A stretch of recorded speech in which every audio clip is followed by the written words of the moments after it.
말씀 함께 봅니다.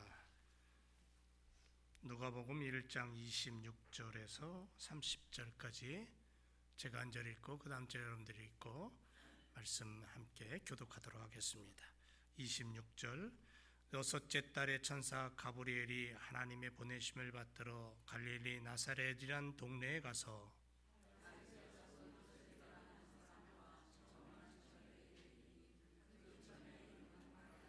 그에게 들어가 가로되 은혜를 받은 자여 평안할지어다 주께서 너와 함께 하시도다 하니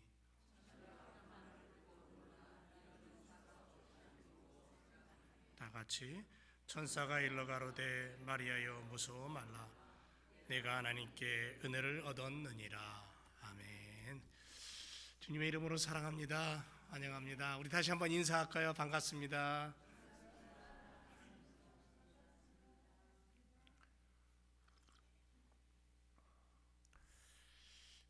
지난 시간에 이어서 오늘 기다림의 사람들 두 번째 시간을 가지고 함께 은혜 나누기를 원합니다. 기다림의 사람들, 기다림의 소망. 지난 시간에 기다림의 사람들은 뭘 가지고 살아야 된다 그랬죠? 기억하세요? 대단히 감사합니다. 그거를 잃어버렸으니까 제가 또 말할 수 있어서 지난 시간에 기다림의 사람들에게는 은혜가 있어야 된다 그랬어요. 은혜를 가지고 살아야 된다. 그 은혜가 어떤 은혜였어요? 택해 주신 선택하심의 은혜. 수많은 여인들 중에 마리아를 택하신 하나님의 그 은혜. 나를 택하셔서 여기에 이 교회에 앉아서 말씀을 듣고 예수님을 믿게 하신 그 은혜. 이 선택의 은혜. 두 번째 어떤 은혜? 어떤 선택의 은혜였어요? 어떤 은혜였어요? 능력 주심의 은혜라 그랬죠. 성령의 임재로 말미암아 능력을 입은 자. 아니 처녀가 어떻게 잉태를 합니까? 이거는 신의 능력이 임해 놀라운 하나님의 은혜의 속에 능력을 가진 자. 그래서 오늘 우리가 이 땅을 살아갈 때도 성령의 능력의 은혜를 받고 살아야 된다. 그 다음에 어떤 은혜였어요? 마리아에게 임한 은혜가 봉사의 은혜였죠.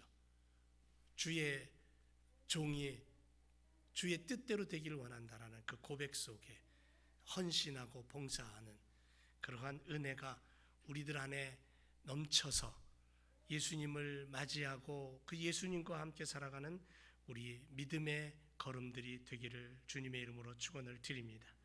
오늘은 그 기다림의 사람들 두 번째 시간으로 무엇을 담아야 되냐면 기다림의 사람들에게 있어서 두려움을 믿음으로 이겨야 된다는 거예요. 두려움을 믿음으로 이겨라. 마리아가 은혜를 받았다고 해서 처음부터 담대했습니까? 처음부터 와 자신 있어 나는 할 수 있어 그랬습니까? 아니죠. 오늘 29절에 보니까 마리아가 그 말을 듣고 뭐라 그랬다가 놀랬다 그랬어요. 깜짝 놀랐어요. 놀라는 것뿐이 아니라 두려웠다 그랬어요. 아니 어떻게 내게 그런 일이 있을 수 있을까? 하나님의 은혜를 받았다고 항상 마음이 평온하고 즐겁고 잘 되는 거 아니죠. 그게 아니라는 거예요. 하나님의 부르심은 때때로 우리를 당황하게 만들고 우리를 멈추게 만든다는 거죠. 하나님의 계획은 우리의 계산을 뛰어넘기 때문에 하나님의 뜻은 우리의 안전지대를 때로는 흔들어 놓기 때문에 마리아가 가브리엘 천사의 말을 듣고 깜짝 놀라서 두려움에 사로잡혔다라고 그렇게 성경은 우리에게 말씀하고 있습니다. 마리아도 처음에 두려웠어요. 그러나 그녀가 두려움에 묶여 있지 않았다라는 사실을 우리는 붙잡아야 됩니다. 두려움에 묶여 있지 않았던 이유가 뭘까요? 마리아가 아니 처녀가 잉태하여 아들을 낳을 것이다. 이건 말도 안 되는 일이에요. 그 당시로서는 돌에 맞아 당장에 죽게 되는 온 집안과 약혼한 남편으로부터 버림받는 그러한 완전 죽음과 고통이 기다리고 있는 사실이었어요. 그런데 그런 두려움의 사실 앞에 마리아라는 이 여인은 묶여 있지 않았다는 거죠. 묶여 있지 않았다는 이유가 뭐냐 하면 천사의 말을 통해서, 마리아야 무서워하지 말아라. 하나님이 보낸 가브리엘 천사의 말에 무서워하지 말아라. 그리고 28절에 가서 뭐라 그래요? 주께서 너와 함께 하신다. 굉장히 놀라운 사실을 발견하게 되는 거죠. 뭐냐면 두려움은 믿음의 걸음을 가로막는 가장 첫 번째 장벽이다라는 사실을 우리가 깨닫게 되는 거예요. 두려움이 다가오는 것은 우리의 믿음을 가로막는 가장 큰 장벽이다.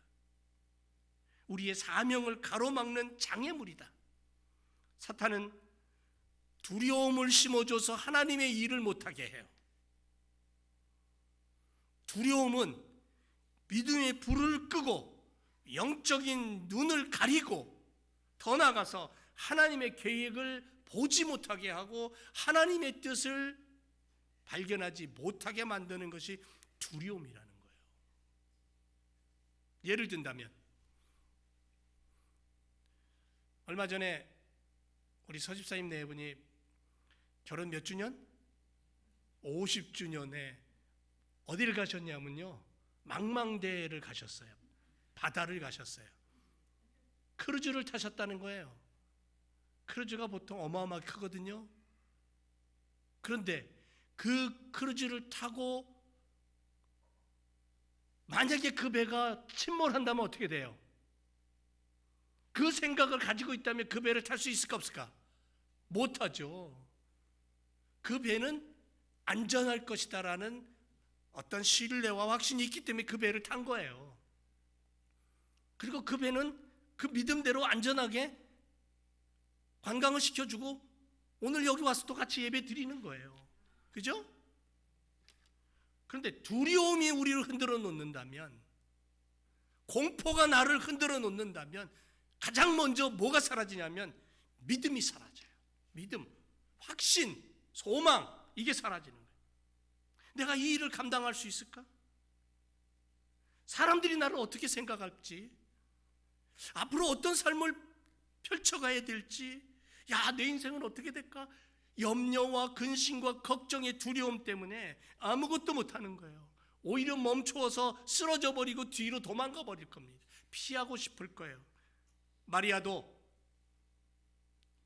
나이가 많은 노년에 있었던 사람도 아니고 젊은 여인이었어요.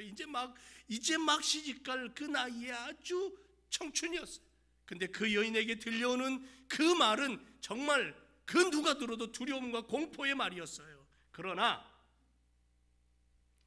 그에게 한꺼번에 밀려오는 그 두려움, 그 무서움을 이 여인은 거기에 사로잡히지 않아요. 처음에 그 두려움이 생겼고 그 무서움이 생겼지만 그걸 붙잡고 거기에 주저앉고 그것에 사로잡혀 쓰러져 있지 않았다는 거죠. 하나님은 두려움을 제거해 주시기 전에, 하나님은 두려움을 제거하고 나서 일을 시키는 게 아니라 두려움이 있는 그 상태에서도 하나님은 당신의 사람들을 불러 일하신다는 거죠. 아브라함을 보세요. 본토 친척 아비집을 떠나라. 그 말은 당시 아브라함에게 있어서는요, 너 나가서 죽어, 이 얘기하고 똑같은 거예요. 왜냐하면 그 당시에는 족장 시대였고 시족 사회였어요. 같은 집안을 벗어나면, 그 울타리를 벗어나면 죽음이었어요. 다른 무리들에 의해서 언제 죽을지 모르는, 다른 무리들이, 다른 시족 사회가 받아주지 않는 그런 시대였어요. 죽음의 구덩이로 뛰어들라는 말씀과 똑같은 거였어요. 그런데 아브라함은 그 두려움에 삼킴바 되지 아니하고 말씀을 붙잡고 믿음으로 길을 떠나는 그것이 아브라함의 위대함이었어요. 요셉 보세요. 모세를 보세요. 왜 두렵지 않았겠습니까? 형들에 의해서 노예로 팔려버린 10대의 젊은 아이, 얼마나 두려웠겠어요. 그런데도 그는 말씀을 붙잡고 살았고 하나님을 의지하고 살았고 결국 두려움, 자기를 휘몰아치는 두려움에 쓰러지지 않았다는 거죠. 모세도 마찬가지예요. 엘리야도 마찬가지고 베드로도 마찬가지고, 두려움은 하나님의 축복이 우리의 삶에 열매 맺는 것을 가로막는 사탄의 가장 첫 번째 공격 무기가 된다는 거죠. 그러나 하나님은 그 모든 사람들에게 동일하게 말씀합니다. 지금도 우리에게 말씀합니다. 사랑하는 제일교회 성도들아, 두려워하지 말아라. 내가 너와 함께 할 거야. 놀라지 마라. 내가 너를 인도할 거야. 이렇게 말씀하는 거예요.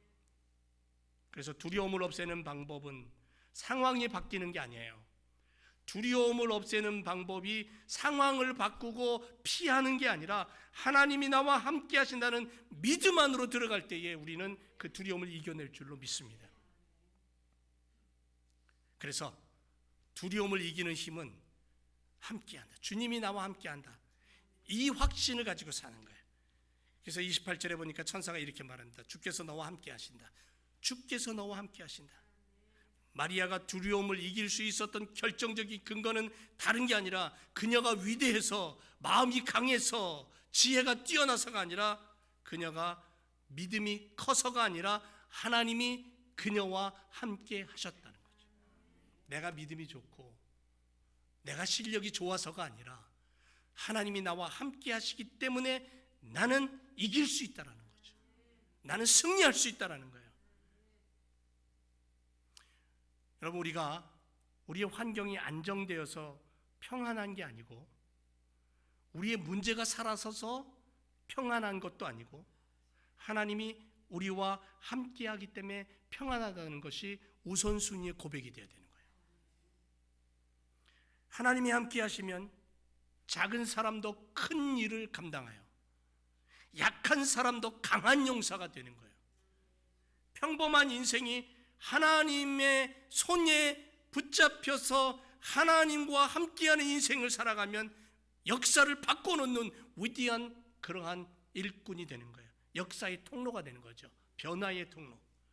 오늘 우리의 삶에도 이런 확신이 있어야 돼요. 주께서 너와 함께 하신다. 내 오늘 걸음걸음 내 손길에 주님이 함께한다. 이 약속을 품고 살아갈 때 사탄이 던져주는 두려움과 무서움과 우리를 뒤로 물러서게 하는 그 연약함이 사라지고 우리는 앞으로 전진하여 하나님의 뜻을 이루어낼 줄로 믿습니다. 믿음은 두려움을 지나서 하나님의 뜻이 무엇인가를 발견하고 행하게 만듭니다. 결국 마리아는 두려움 속에서도 뭘 택하냐면 믿음을 택합니다. 그래서 이렇게 고백해요. 38절에 보니까 주의 여종이오니 말씀대로 내게 이루어지기를 원합니다. 이게 뭐냐면요, 두려움이 완전히 사라진 이후에 고백한 게 아니라 여전히 이 마리아의 마음속엔 두려움이 남아 있었지만 이 여인은 뭘 잡은 거예요? 믿음을 붙잡은 거예요. 하나님의 말씀을 붙잡은 거고 하나님께 순종하기를 붙잡은 거예요.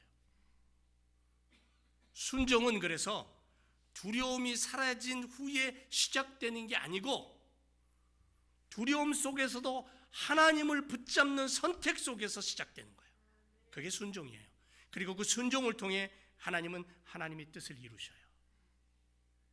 그래서 믿음은 감정이 아니라 선택이고요, 믿음은 상황이 아니라 순종이라고 그래요. 두려움 위에 믿음이 서는 순간, 두려움이란 것 위에, 두려움이란 것 밑에 믿음이 자리 잡으면 우리는 쓰러집니다. 그러나 두려움 위에 믿음이 서는 순간 하나님의 역사가 나타나고 하나님의 능력이 나타나고 하나님의 일하심의 축복이 나타나게 될 줄로 믿습니다. 그래서 이 대강절에 예수 그리스도의 다시 오심을 기다리는 기다림의 사람들에게 필요한 게 뭐냐면 두려움을 물리치는 믿음, 두려움을 이겨내는 믿음, 그 믿음을 붙잡고 선택하고 그 믿음 앞에 순종할 수 있는 그러한 결단이 우리에게 필요할 줄로 믿습니다. 그리고 또 하나 기다림의 사람들에게는 복이라는 단어를 기억해야 돼. 복. 주님 다시 오심을 복으로 준비하는 삶. 은혜를 알았어요. 두려움을 이기는 것이 믿음임을 알았어요. 그래서 하나님의 뜻을 향하여서 걸음을 옮길 수 있었어요. 이렇게 기다림의 사람들, 예수님이 마구간에 처음 오실 때의 마리아를 통해 그렇게 기다림을 가졌던 사람들에게 복을 주신 것처럼 다시 오실 주님을 기다리는 오늘 우리들에게도 그와 같은 복이 우리에게 나타나게 된다는 거죠. 그래서 하나님의 복을 누리는 사람이 되라. 마리아는 천사를 통해 하나님의 음성을 들은 후에 그 은혜를 자기 가슴에만 담아두지 않았어요. 39절에 보니까 마리아가 일어나 빨리 산중에 가서 그랬어요. 산중에 가서 마리아가 지체하지 않고 뛰어 일어나서 달려 어디를 갔냐면 엘리사벳을 찾아갑니다. 그 길의 여정이 쉽지는 않아요. 하지만 마리아는 하나님께서 자신에게 행하신 일을 확인하고 싶었고, 그리고 그 하나님의 복을 누리고 싶었던 거예요. 그리고 그곳에서 마리아는 하나님께서 이미 엘리사벳의 몸에 놀라운 기적을 행하셨던 것을 보게 돼요. 잉태하지 못한다던 이 여인이, 나이 많은 이 여인이, 이미 생산의 능력이 끊어진 이 여인이 임신한 지 6개월이 되었다는 거예요. 세례 요한을 품은 거예요. 그 사실을 보는 그 순간 하나님의 손길을 깨닫고 너무 기뻐 찬양합니다. 내 영혼이 주를 찬양하며 내 마음이 하나님 내 구주를 기뻐합니다. 46절 47절에 엘리사벳은 믿음의 눈으로 마리아를 축복하며 45절에서 이렇게 고백합니다. 주께서 그에게 하신 말씀이 반드시 이루어지길 원하고 그것을 믿는 여자에 복이 있도다. 처녀가 잉태하여 아들을 낳을 것이고 그게 메시아고 구세주가 된다라는 이 사실을 믿고 고백했던 마리아에겐 복이 임한 거죠. 여기서 우리는 하나님의 마음을 좀 배워야 돼요. 믿음은 은혜를 받는 길이 되고, 순종은 하나님의 복이 머무는 길이 된다. 믿음은 은혜 받는 길이고, 순종은 하나님의 복이 머무는 곳이 된다. 그래서 이 대강절에 복을 누리기를 원합니다. 어떤 복일까요? 하나님 자녀에게 주시는 복이 어떤 복일까요? 하나님은 창세기부터 당신이 만드신 그 아담과 하와, 그 아담과 하와에게 복 주기를 원하신 분이에요. 그러니까 아담과 하와가 하나님을 떠났을 때에도 그 하나님은 어떻게 하셨냐면 그 복은 거두지 않았어요. 에덴 동산에서 쫓아내고 여러 가지 그러한 그 죄에 대한 결과가 나타났지만, 그럼에도 불구하고 하나님이 계속해서 인간에게 머물러 두신 게 뭐냐면 복이었어요. 하나님의 자녀들에게 정말 복 주기를 원합니다. 그 자녀가 믿음의 복, 평안의 복, 건강의 복, 가정의 복, 기도응답의 복, 영혼 구원의 복을 받기를 원하시는 것이 하나님의 마음이라는 거죠. 그래서 요한 3서에 보면은 사랑하는 자여 내 영혼이 잘됨 같이 내가 범사에 잘되고 강건하기를 내가 원한다고 말씀하잖아요. 하나님 복 주시는 하나님이에요. 그렇다면 신랑을 기다리는 복의 사람들이 이 땅을 살면서 어떤 복을 누려야 되냐면 나눔의 복을 누려야 된다는 거죠. 나눔의 복. 마리아는 하나님의 복을 혼자 간직하지 않았어요. 그 복을 나눴어요. 하나님이 어떤 일을 하실 것인가, 하나님이 어떤 일을 지금 행하고 계시는가, 엘리사벳을 만나면서 복을 나눴고 은혜를 나눴어요. 하나님의 복은 다친 손에 머무르지 않는다는 거죠. 그래서 하나님의 복은 열린 손 위에 역사가 나타나고요, 나누는 사람에게 더 큰 복으로 함께 하시는 거죠.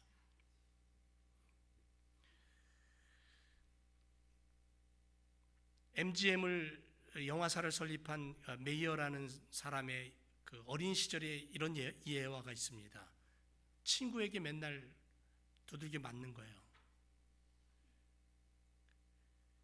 그 뭐 조그맣고 또 뭐 키가 아마 작았나 봐요. 또 힘도 없어 보이니까 맨날 등치 크고 한 친구들한테 매를 맞았던 것 같아요. 그러니까 분노 속에서 막 분노가 올라오고 막 욕을 하고 싶고 막 그래서 엄마한테 그 얘기를 했어요. 내가 어떻게 하면 좋겠냐 그랬더니 엄마가 아들을 데리고 산으로 올라간 거예요. 산에 올라가서 저 산을 향해서 그냥 마음껏 네가 하고 싶은 대로 욕을 해봐라. 이 어린아이가 산을 향해서 하고 싶은 욕을 막 다 해버린 거예요. 그냥 얼마나 분했으면. 근데 놀라운 건 자기가 소리 질러서 욕을 하니까 그 욕이 자기에게 들려오는 거예요. 근데 그냥 나는 한 번 욕했는데 어떻게 돼? 메아리는 어떻게 돼요? 이 산 저 산 부딪히면서 막 들려오는 거예요. 여기저기서. 나는 한 번 얘기했는데 한 10번 들은 것 같아. 그때 엄마가 뭐라 그랬냐면, 야, 이번엔 네가 하나님 앞에 원하는 걸 얘기해봐. 하나님 내게 복을 주세요. 하나님 이런 복을 주세요 하고 얘기해봐. 이 아들이 하나님 앞에 받고 싶은 복을 외쳤더니 그게 그냥 10배로 다가오는 거예요. 그때 깨달은 게 뭐냐면 평생 잊지 못했네요. 욕을 하면 한 번 하면 10배로 돌아오고 축복을 한 번 하면 10배의 축복이 돌아온다. 그 교훈을 가슴에 담고 세계적인 영화사를 만든 거 아닙니까? 복을 외치는 사람은 복이 돌아오고 악을 외치는 사람은 악이 돌아온다는 거예요. 하나님의 사람들은 복 주시길 원하는 하나님의 사람들은 복을 외치라는 거예요. 복을 담으라는 거예요. 복을 나누라는 거죠. 복을 나누는 사람은 복이 돌아오고 은혜를 나누는 사람은 은혜가 돌아오고 사랑을 나누는 사람은 사랑이 돌아온다는 거예요. 그래서 우리는 이 땅에 다시 오실 주님을 기다리는 이 땅에 사는 우리의 인생은 하나님이 주신 복을 나누며 사는 인생이 되어야 될 줄로 믿습니다. LA에 예수사랑 선교회가 있습니다. 22년째 LA 다운타운 한 공원에서 사랑의 담요 나눔 행사를 합니다. 올해도 한대요. 추운 겨울 밖에서 생활해야 하는 노숙자들에게 한 장의 담요는 생명을 살리는 희망의 용기가 된다라는 그러한 고백을 가지고 우리 교회는 매년 성탄의 계절이 되면 다운타운에 있는 홈스센터에 사랑의 손길을 보내죠. 작년에도 물품 리스트 붙여놓고 도네이션 해갖고 그걸 모아가지고는 전달을 했어요. 굉장히 이 홈스센터에서 좋아하고 기뻐해요.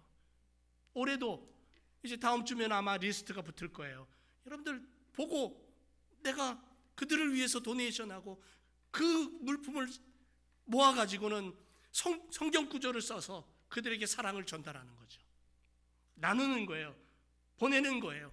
지난주 우리 교회 추수감사 헌금 전부 모아갖고 2,000불입니다. 유메스 학생들 그 화재로 인해서 어려움 당하는 학생들에게 그 젊은이들에게 조금이나마 도움이 되려고 우리가 그걸 전달하는 거예요. 그리스도인들의 특징이 뭔가요?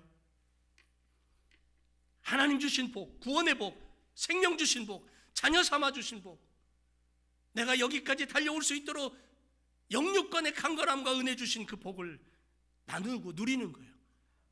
세상이 어떤 모습으로 달려가든 상관없어요. 세상이 어떤 모습으로 가든 거기하고 나하고는 상관없어요. 물론 내가 그 세상에 살고 있기 때문에 관심 가져야 되고 그 세상 속에 어떠한 룰이 나에게 적용될 수도 있겠죠. 그러나 믿음의 사람들은 성경의 말씀으로 움직여야 돼요. 하나님의 뜻대로 움직여야 돼요. 하나님이 원하시는 대로 움직여야 돼요. 하나님이 주시는 그 복을 나누는 삶을 살아야 된다는 거죠. 주님께 받은 위로를 누군가에게 나눠주고 내가 받은 은혜로 누군가의 허물과 상처를 덮어주고 이 성탄의 계절 주님을 바라보면서 연약한 자를 안아주고 상처받은 자를 치료하고 허물 많은 자의 사랑을 감싸주고 이 대강절에 주님을 나눌 수 있는 우리가 되기를 원합니다. 여러분 누군가의 추위를 좀 덮어줬으면 좋겠어요.